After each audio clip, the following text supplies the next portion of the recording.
Hello दोस्तों, आज का अपडेट रहने वाला है पंचायती राज के 1875 कंसल्टेंट इंजीनियर की वैकेंसी से रिलेटेड ये वीडियो रहने वाला है। इस वीडियो के माध्यम से मैं आपके कई सवालों का उत्तर देने वाला हूं, साथ ही कुछ महत्वपूर्ण बातों से अवगत कराने वाला हूं। तो ये वीडियो उन लोगों के लिए बहुत ही महत्वपूर्ण होने वाला है जिन लोगों ने इस वैकेंसी के लिए आवेदन किया था। तो स्वागत है आपका हमारे यूट्यूब चैनल वारसी गुरुजी पर, जहां आपको मिलती है इंजीनियरिंग जॉब से रिलेटेड हर एक प्रकार की लेटेस्ट जानकारी, साथ ही उत्तर प्रदेश में होने वाली सभी प्रकार की आउटसोर्सिंग या डायरेक्ट इंजीनियरिंग वैकेंसी रिक्रूटमेंट की सबसे पहले अपडेट इस चैनल के माध्यम से दी जाती है। यदि आप इस चैनल पर नए हैं तो इस चैनल को सब्सक्राइब कर दीजिएगा और बेल आइकन को ऑन कर दीजिएगा। और अगर आप लोगों ने इस चैनल को पहले से ही सब्सक्राइब किया है तो इस चैनल को शेयर कर दीजिएगा, जिससे कि आप लोगों के माध्यम से मुझे भी मोटिवेशन मिल जाए। तो चलिए वीडियो को स्टार्ट करते हैं।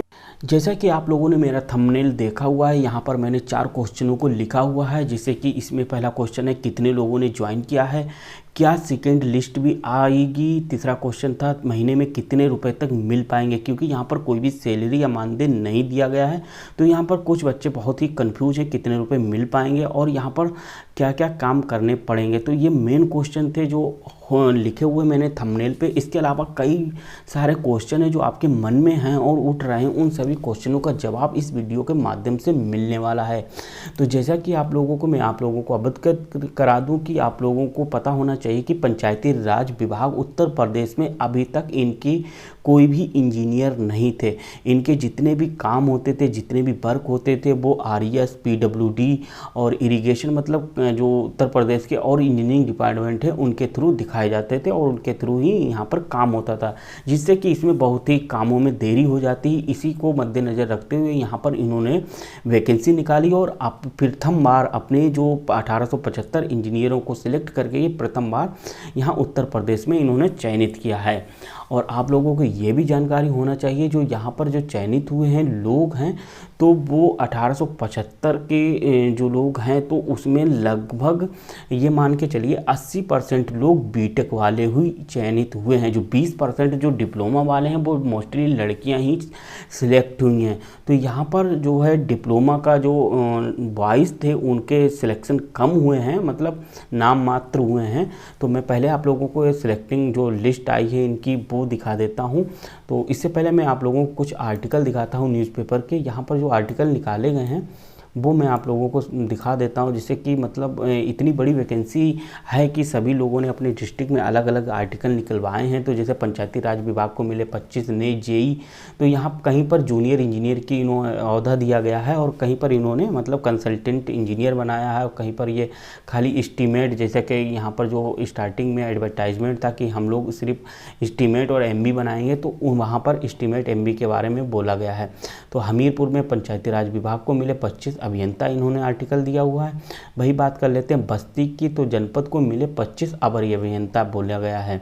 वही बात कर लेते हैं मेरठ की, तो यहाँ पहली बार पंचायती राज कार्यालय को मिले 25 सिविल इंजीनियर। तो अलग अलग डिस्ट्रिक्ट में अलग अलग आर्टिकल और अलग अलग नाम दिया गया है, लेकिन इनका एक्चुअल में नाम जो है वो कंसल्टेंट इंजीनियर रहने वाला है। और इनका जो आप लोगों को एक एक मतलब जो है क्वेश्चनों को मैं आप जवाब देने वाला हूँ।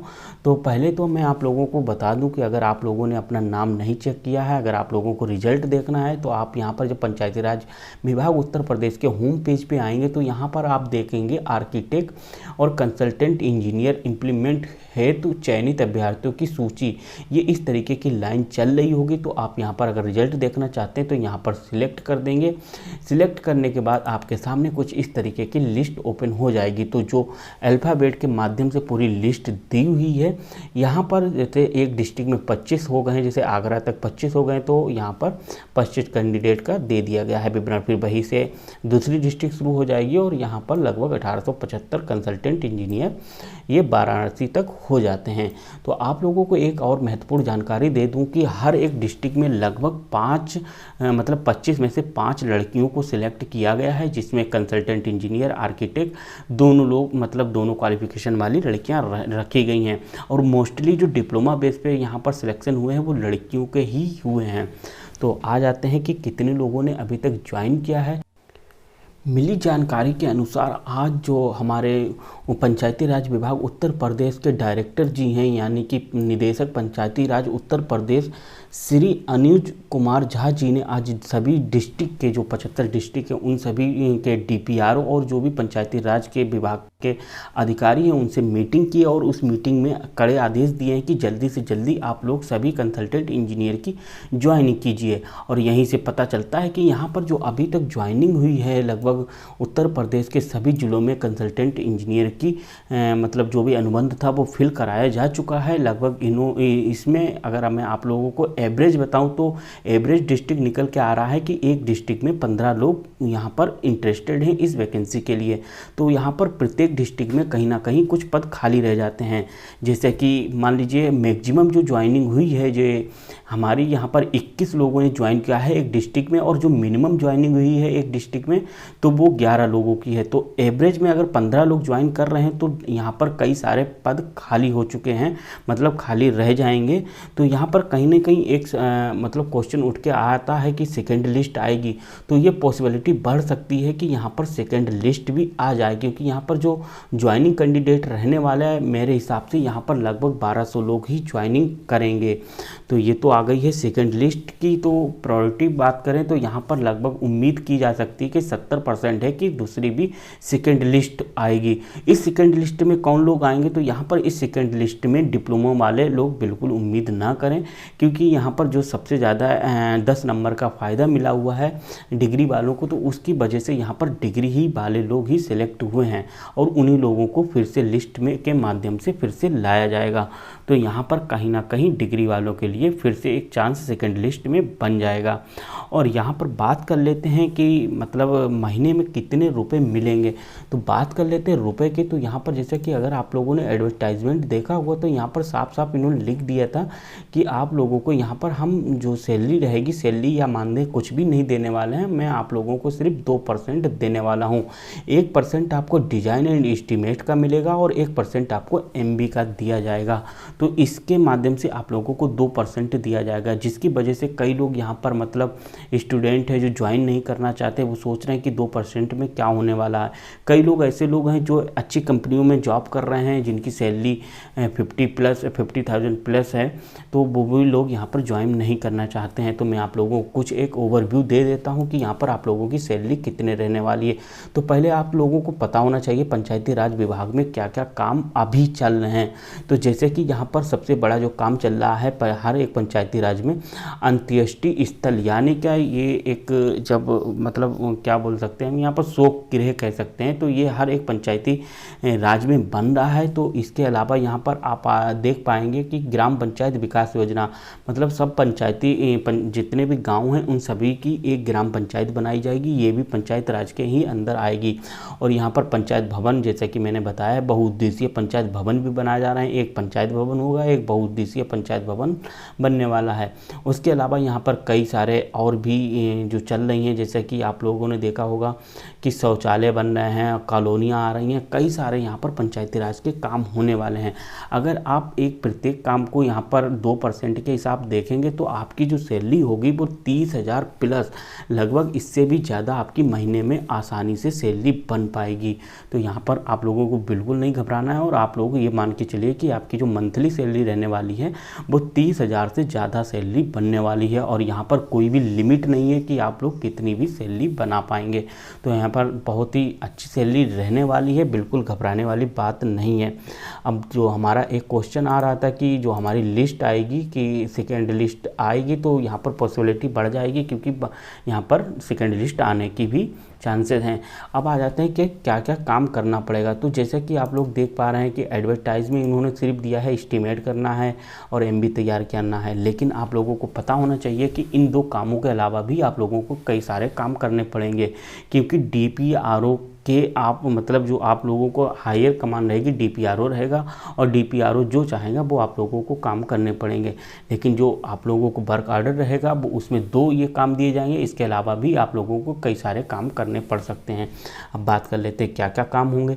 अगर जैसे मान लीजिए अंत्येष्टि स्थल है तो इसकी एमबी और एस्टिमेटिंग तो करना ही करना है, साथ ही आप लोगों को यहाँ पर डेटा भी कलेक्ट करना पड़ सकता है, जैसे कि किस ग्राम में ये बनाना चाहिए, किस ग्राम में बन चुका है, किस ग्राम में प्रस्तावित है। तो इस तरीके के आप लोगों को डेटा इकट्ठे करने पड़ सकते हैं, जैसे शौचालय हो गए और विकास पंचायती भवन हो गए। तो इन सभी चीज़ों को आप लोगों को इन एमबी और एस्टीमेट के अलावा अलग अलग काम भी और रणनीति बनानी पड़ सकती है। और यहाँ पर बात आती है कि कुछ लोग जो ज्वाइन नहीं किए हैं वो क्वेश्चन उनका आएगा कि कब तक ज्वाइन करना है। तो बात कर लेते हैं ज्वाइनिंग की। तो यहाँ पर ज्वाइनिंग की कोई डेट नहीं दी है, कोशिश करिएगा आप जल्दी से जल्दी यहाँ पर अपना अनुबंध यहाँ पर इन लोगों को दे दीजिएगा, और ज्वाइनिंग के लिए आप बोल दीजिएंगे कि अभी मुझे टाइम 1 महीने का ले सकते हैं, तो आपको आसानी से ये लोग टाइम दे देंगे। तो आप अपना जल्दी से जल्दी अनुबंध बना के ऑफिस में जमा कर दीजिएगा, जिससे कि आप लोगों की एक सीट कन्फर्म हो जाए। अब यहाँ पर आ जाते हैं सब ओवरऑल पूरा व्यू मैं बता देता हूँ कि ये वैकेंसी बहुत ही अच्छी वैकेंसी है, डायरेक्ट रिक्रूटमेंट थी। यहाँ पर लगभग बीटेक वाले ही मतलब सिलेक्ट हुए हैं, और आप लोगों ये भी समझ लीजिए इसका मानदेय फ्यूचर में हो सकता है, क्योंकि 2% के हिसाब से गवर्नमेंट की नज़रों में मतलब अगर आप लोगों ने कुछ ज़्यादा अमाउंट उठा लिया तो उनको नुकसान होगा, जिसके कारण वो आप लोगों को मानदेय निर्धारित कर देंगे। और इसके अलावा अभी तक यहाँ पंचायती राज विभाग में कोई भी इंजीनियर नहीं है, तो यहाँ पर आपको फ्री माइंड होकर काम करना होगा, और यहाँ पर आप लोगों को जो भी अपनी यहाँ पर रिपोर्ट है वो डीपीआरओ को देनी है। और बात कर लेते हैं कि यहाँ का मतलब वर्क क्या रहने वाला है। तो आप इस जो भी आपकी जो जॉब चलने वाली है कंसल्टेंट इंजीनियर के अलावा भी अगर आप अपनी डिस्ट्रिक्ट में दूसरा काम करना चाहते हैं तो वो भी काम कर सकते हैं। तो बहुत ही अच्छी अपॉर्चुनिटी है। साथ ही इस वैकेंसी के ज्वाइन करने के बाद आप साथ ही साथ पढ़ाई भी बहुत अच्छे स्तर पर कर पाएंगे। तो अगर आप लोग इस वैकेंसी में सिलेक्ट हुए हैं तो बहुत ही मतलब कांग्रेचुलेशन आपको, और आप जल्दी से जल्दी इस वैकेंसी को ज्वाइन कीजिएगा। अगर जो लोग सिलेक्ट नहीं है लेकिन फॉर्म भरा है तो वो आप इंतज़ार कर सकते हैं सेकेंड लिस्ट का, क्योंकि यहाँ पर बहुत से लोग ज्वाइन नहीं कर रहे हैं। और आज के लिए इस वीडियो में इतना ही। और अभी तक मैं आप लोगों को बताना चाहूँगा कि कुछ कारणों मैं लगातार वीडियो नहीं डाल पा रहा था, जिससे कि आप लोगों को असुविधा हुई। और मैं अब नेक्स्ट टाइम मतलब लगातार आज से वीडियो पढ़नी शुरू हो जाएंगी, तो आप लोगों को डेली एक वीडियो इंजीनियरिंग की छिपी हुई वैकेंसी हो, चाहे वो इंडिया लेवल की हो, चाहे उत्तर प्रदेश लेवल की, किसी प्रकार की वैकेंसी हो, डेली एक वैकेंसी मैं आप लोगों को अपडेट दूंगा। आज के लिए इतना ही, मिलते हैं नेक्स्ट वीडियो में। Thank you.